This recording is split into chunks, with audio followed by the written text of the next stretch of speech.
We are back!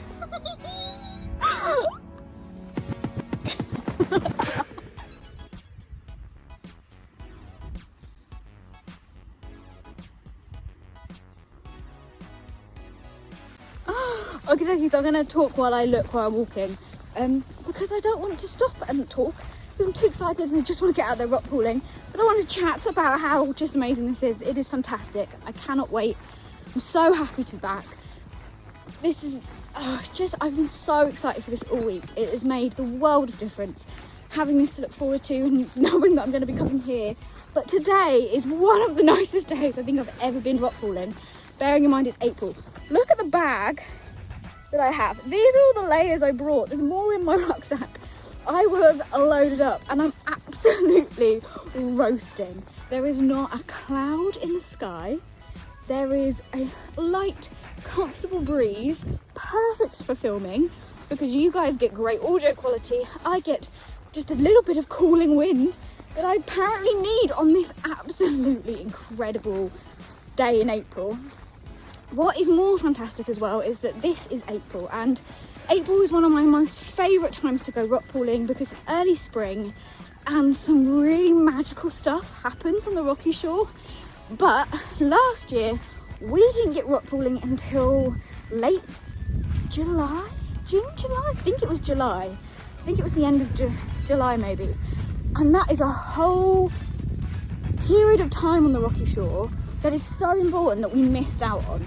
And so I'm absolutely just extra thrilled that, you know, we've been let out of lockdown early this year, and I mean, never thought I'd be saying that as a casual sentence, but and that I get to show you spring, because this is the time where everything on the rocky shore puts all its energy into making its species survive. It's producing eggs, there's lots of juvenile creatures, and there'll be absolutely tons around.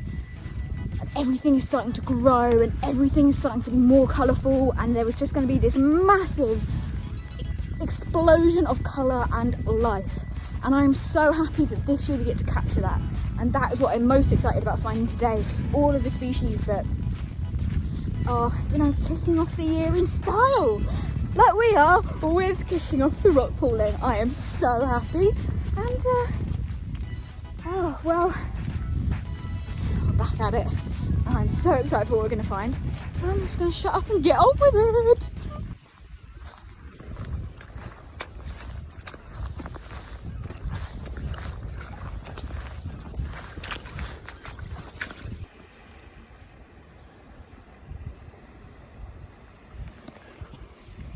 Oh, this is just fantastic. I can already see so many little things zipping about.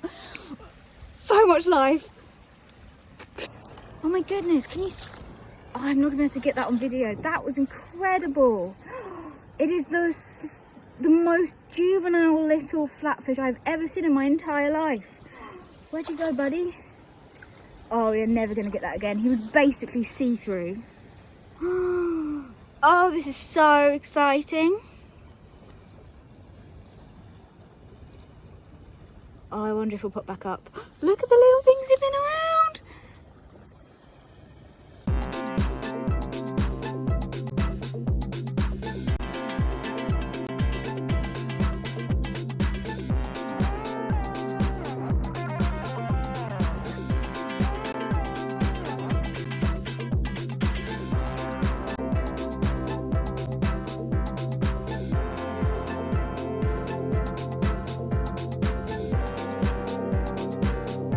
Okay, now I knew this was going to be incredible, but I did not think it could be this incredible already. I've been here for 10 minutes and this little section is filled with probably hundreds of these tiny, beautiful little flatfish that just... There's so many. They are clear and see-through, but they're swimming, and usually flatfish just stay still. These seem to be swimming around and around and around, which is kind of, you know... If they were just still, I wouldn't see them. So I'm grateful that they're moving around, but maybe that's not the best strategy for survival. There are amphipods galore. When I said that species are going to be doing at this time of year everything they can to ensure their survival, well, I'm not going to say any more, but I'm just going to play this clip.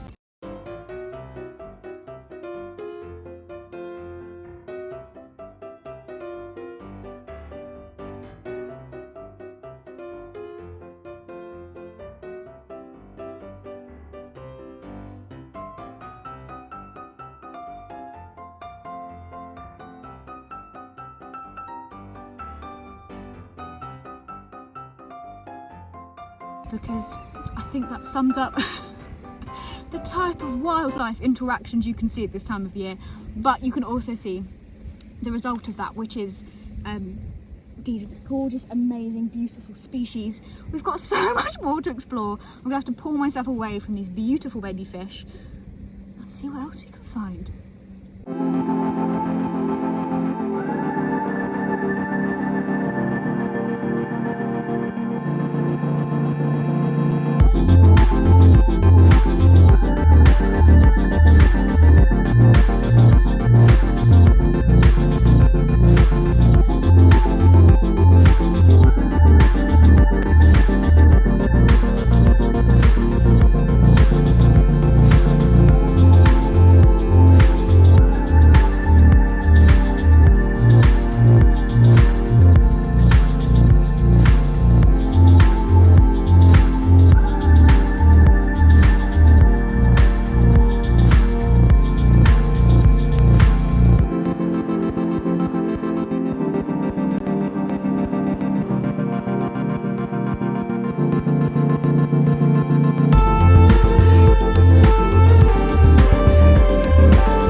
I cannot tell you how many of those baby flatfish there are. This is fantastic. We're still exploring the bit that's still attached to the sea, let alone all the amazing creatures that have stayed in the rock pools. But I wish I had this camera with me, but I was recording a juvenile flatfish, and while I was doing that, I mean, there's literally so many, and they're really hard to capture. But one landed and just settled on the top of my video screen. So as I'm looking at a video of a close-up of one of these flatfish, I can see it's, you know, I can see I'm kind of hopefully in focus. And then on top is this other tiny little thing that I'm trying to film. It was like flatfish inception. It was incredible. I've never seen this before. I have never seen so many. It's really interesting. It's really fantastic. And it could just be that, like, you know, this year, this is when all the flatfish are breeding. Because obviously the more there are at the same time, the less likely your offspring are the ones that's going to be eaten when there's lots about. And so that's kind of why a lot of these species all do breeding at the same time. And it's all timed out that way. But also, like, this could literally be, like, there could be this many this week, and by next week maybe something else would have taken over. The flatfish would have to move somewhere else. It would, you know, maybe most of them will have gone because they might have been eaten or not getting enough food. But, like, the fact that we're witnessing this now, that we're witnessing literally hundreds, thousands, probably hundreds before, thousands now, and this is only this tiny section, so definitely thousands, maybe even hundreds of thousands of these juvenile flatfish is absolutely phenomenal. It's incredible. I'm so happy.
Spider Liz does whatever a spider Liz does. Can't you see an octopus living under the rock? No, she can't. Oh, some nice seaweed there.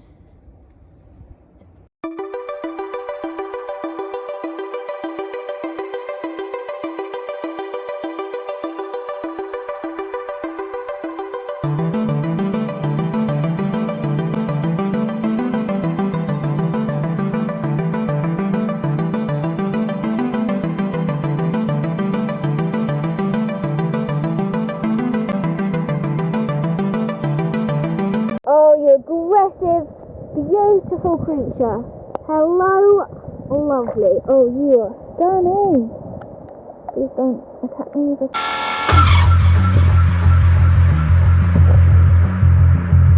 Yeah, I know. Look at you.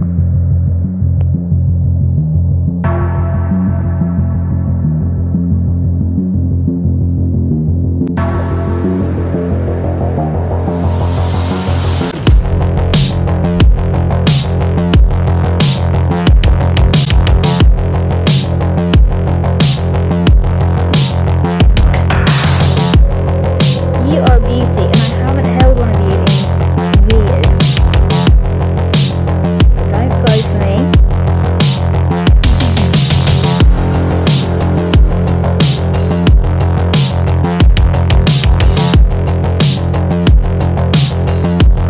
Yeah, I know. Anger.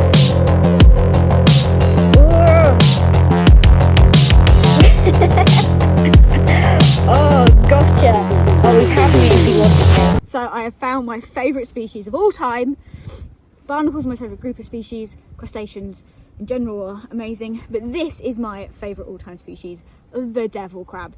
He is phenomenal. Look at those gorgeous back legs. And something I just noticed for the first time is keeping his claws nice away from me. I don't know if you can see, but his eyes, I'll try and get a close-up afterwards. When they're in the water, they're out, they're bright, they're big, they're red, but I picked him up and they've retracted back into his body. And I wouldn't have known that because I think it's been, except for the tiny little one I found last year, I think it's been a few years since I've held a devil crab because they're a bit rarer to find and they're usually really aggressive. And so they're just a bit harder to catch if you can't get behind them.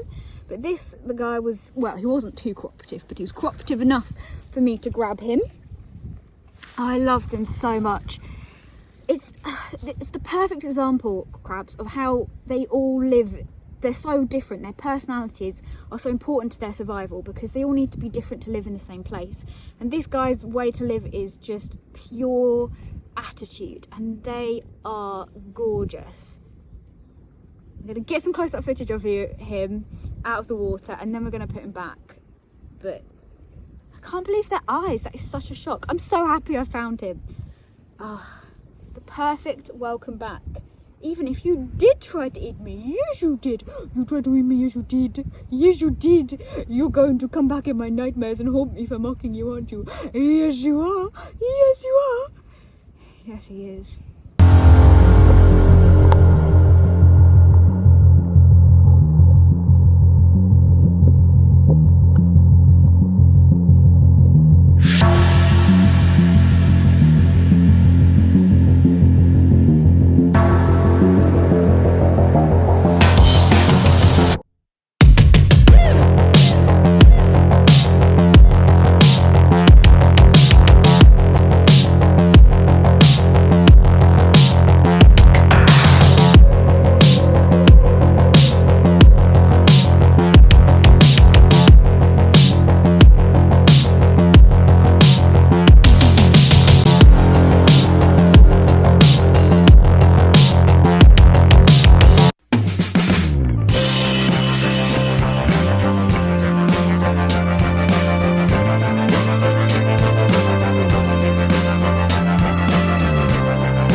Okay, so since we found the devil crab, I have moved back. We're about mid-shore now because the tide is coming in.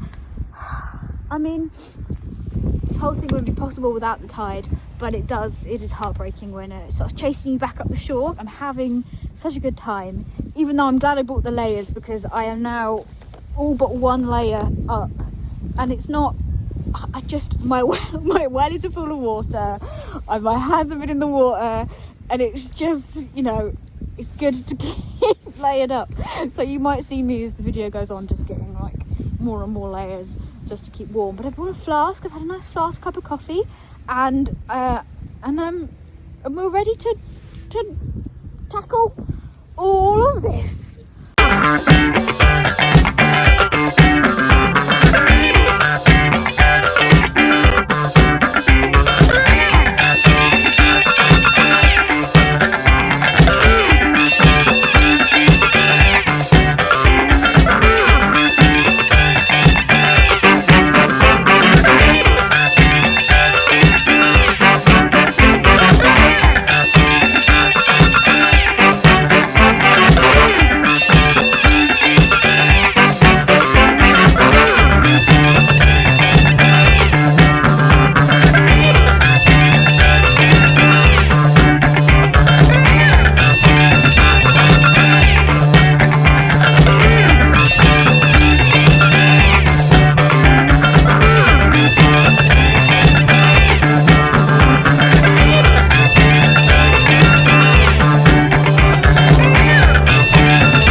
Small rock pools, and you can see that these rock pools are quite shallow.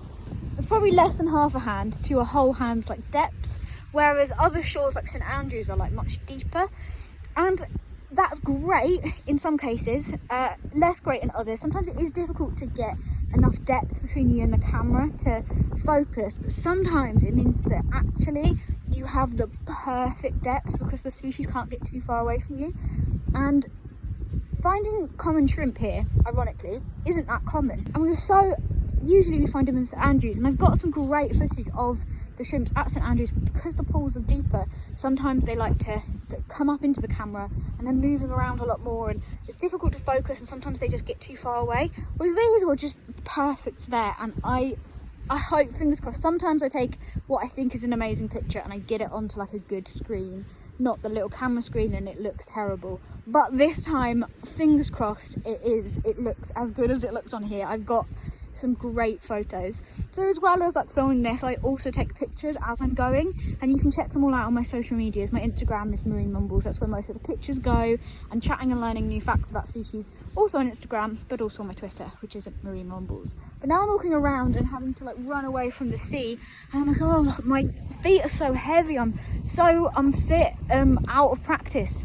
Though that is true, I think the reason is because my wellies potentially are like completely full of water. So let's empty them before we carry on, shall we? Squelch, squelch, squelch. Otherwise it feels like I'm walking on the moon, or maybe the opposite of walking on the moon, because my boots are heavy. Ugh.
observation that I've made, and maybe this is what this individual species chooses to do, but I only saw chameleon prawns for the first time last year when there was the super low tides right out there. I assumed they were subtidal, and they're these gorgeous red stripy prawns. Fantastic, hits all the boxes. Love some stripes, love me the colour red, absolutely adore shrimps, love chameleon as the name, all great. But because they're out of the sea, also very difficult to film because they zip around all the time and they can just literally continue to swim off into the complete blue massive ocean, and I can't follow them yet until I work out how to grow gills. But now they seem to be in the mid-shore rock pools, and I think I worked out why, because we had an incredible encounter with this pregnant chameleon prawn.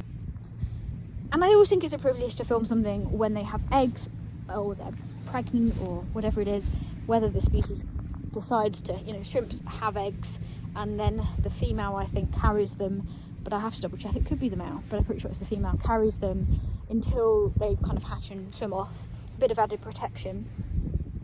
And when you see something with eggs in the wild, you should always be careful and just take the extra care. If that shrimp had acted like she was stressed by me filming her, I deliberately stayed a bit further back. I know it looks like it's close in, but you can zoom.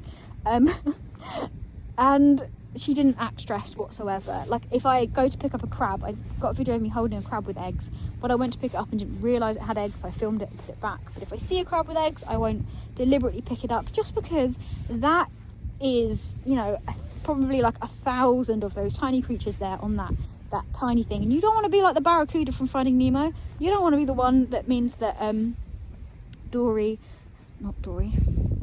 well, I love Dory, you don't want to be the barracuda. You don't want to be the one that means that, Marlin's only left with one little egg. So you just need to be extra careful. But that was really incredible. I hadn't actually filmed a pregnant egged, can you call them pregnant? I'm going to call them pregnant. An egg carrying shrimp before, and to let it be that little tiny chameleon prawn is fantastic. That's really special, and something that you would only find in April. Oh, so fantastic.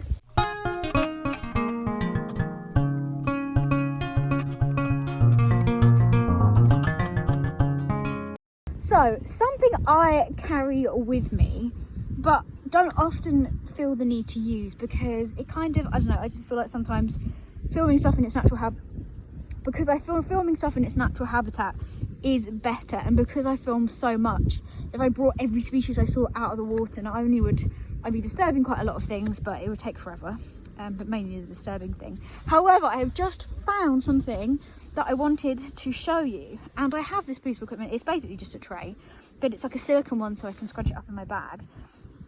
And it's Eupolynemna nebulosa, but basically it's, anyway, one of my first videos on YouTube ever was a clip of this, and we went on a field trip about the rocky shore for our undergrad for a whole week. You can imagine, it was my dream.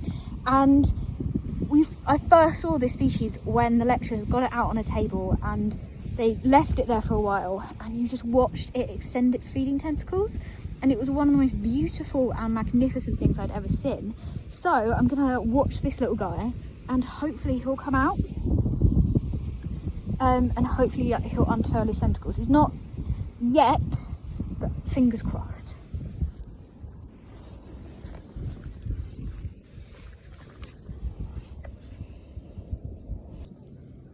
There's also some lovely little baby brittle stars. All of these will be going back, of course. This part of the worm usually attaches to a rock or in the sediment, but it's this orangey bit at the top that's feeding tentacles, and sometimes they extend and they can go really long. So hopefully it will happen, but it seems to be wrestling with a little brittle star at the moment.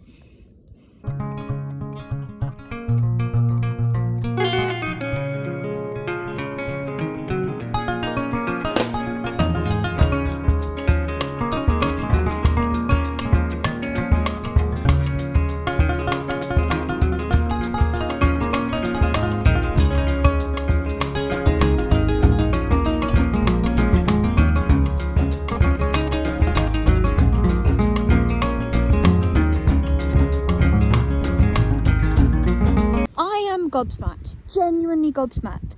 I came back, so I left this just chilling here while I was rock pooling around, and I came back and was like, oh, it hasn't moved at all. Well, oh well. And I was going to do a bit of be like, well, you can see this video here. I don't know why I'm trying to film it twice, because that time-lapse was amazing. I knew that they like extended their feeding tentacles, but that looked like it was using it to properly move around. It was like hoovering up stuff and going and exploring, and that is incredible. The mobility of that worm, how much it moved, let alone the hyperactive, apparently brittle stars, which in real time look like slow moving lazy things, but it was like speedy running things in fast motion. Though I suppose that's true of everything. But isn't that incredible? Oh, I'm going to use this technique more now. Now I see the benefit of it. Now I see that getting something out and like leaving it to time lapse to see what it gets up to is amazing. That's incredible. That little lovely worm is now going to go back under the rock I found it, and I'm going to let it get on with its wiggly mobility life. I'm still shocked. Really, really amazing. Really cool. Ooh. Wow, I'm going to Google more about this. I just feel like we've learned a lot today. It just coming rock pooling at a different time of year and just being re-immersed in this amazing world is really cool. It makes you really notice observations. You have to do that anyway, rock pooling, because that's the funnest way to do it. But the fact that the devil crab's eyes retracted and the chameleon prawn, where that's sitting and that's being different, you know, in the mid-shore pools instead of offshore, but like also like all of the seaweeds, there's incredible diversity of seaweeds now. And I remember rock poolers being colder in April, but actually compared to like getting on to like September time, which was like the last time I was rock pooling in October, the waters are actually pretty warm. Like I thought I'd need my neoprene gloves, and actually I don't, which is great news because neoprene gloves are annoying. So that's really exciting that everything is like, it kind of all coincides, you know, it's getting warmer, the water's warmer, there's more diversity, there's more sun, so there's more seaweeds, and because there's more seaweeds, they're right at the bottom of the food chain, there's more of everything else, and it's just been like fantastic. It's been really incredible, it's been really different, and it seems like even though I keep coming back to the same place, it's just every time there's more and more and more stuff. And you're seeing like the same place but with different, it's like going to the same theatre but seeing a different play every time, or the same cinema and watching a different movie. It's great. You still get that comfort of knowing, you know, exactly where to go and what to look for, but each time is something completely different, and it's very addicting, and I love it so much. Yeah, let me know if you like me rambling on in these videos. I know, especially last year, a lot of my audio, especially in the field, was off, which is frustrating. I don't like to spend too much time talking when I'm not pulling anymore, because the audio, so much can go wrong. Either I didn't have a proper microphone, or the connection always goes, and it's just frustrating. But when it works, I think it sounds much better now. I think I've got a good setup. But let me know if you like the rambling and talking. I'm talking more today because it's just amazing. I'm just so grateful to be back. It doesn't feel like it's been months and months and months and months. And on the other hand, it feels like it's been forever. I've been desperate to come back out and get back out in nature. 3.5 months, like since January, not leaving Dundee and just being in a city. And, you know, it's tough. I don't particularly like not being able to get to the beach, of course, but I'm glad that it's getting safer and now we can do it, and it's so worth it. Like every time I'm here, this is all I want to do with my life. I just want to study marine life and film it. It is my favourite thing, my absolute favourite thing. Like it's not something that, I mean, that's probably pretty obvious by the fact that I spend so much time recording and doing it, but I feel so grateful to know what my favourite thing to do is and get to do it. It's great.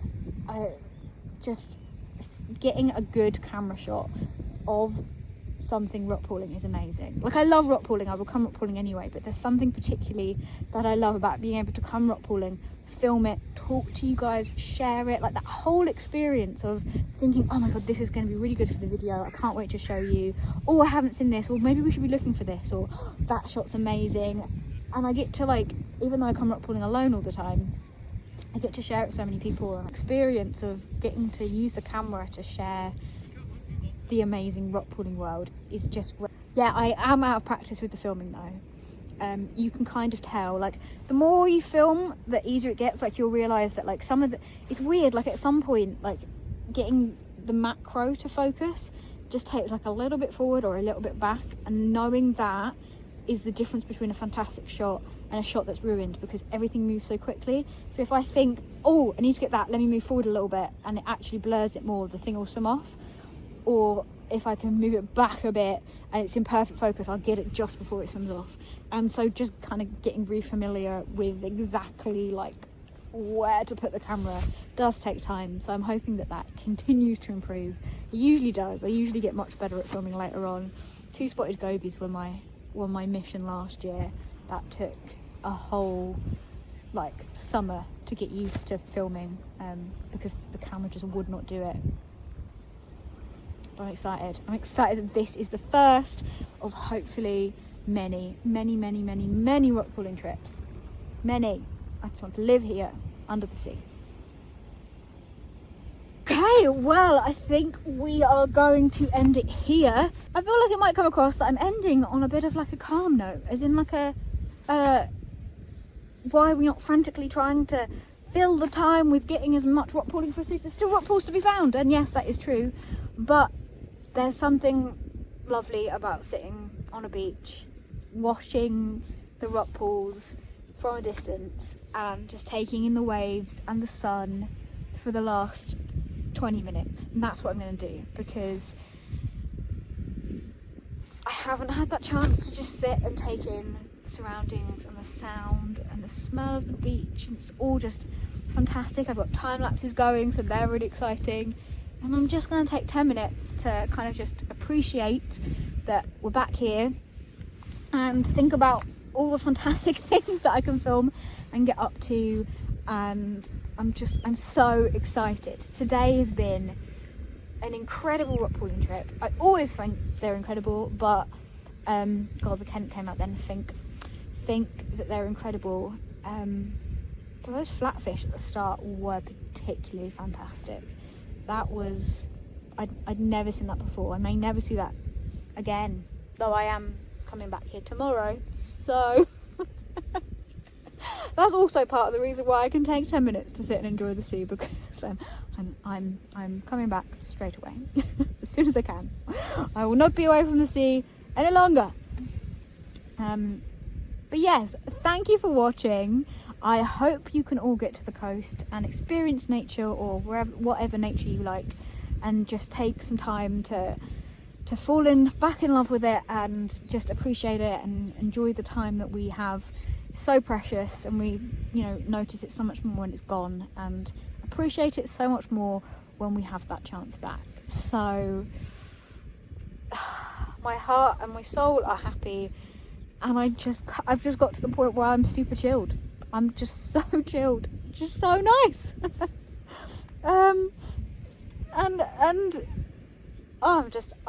beaming. I'm so happy. I've been excited for this all week. It was fantastic, and it's just amazing. And I'm going to stop talking now, because I will just keep saying the same thing on and over and over again, as it's just amazing. I'll see you next week for another video. It's likely to be more rock pooling, because it's fantastic. So like and subscribe, and please let me know what you liked seeing in the comments below, and let me know your favourite encounters with nature. Let's talk about how great it is that we are finally back out in the wild. Fabulous. Okay, have a fantastic week, everyone. Bye.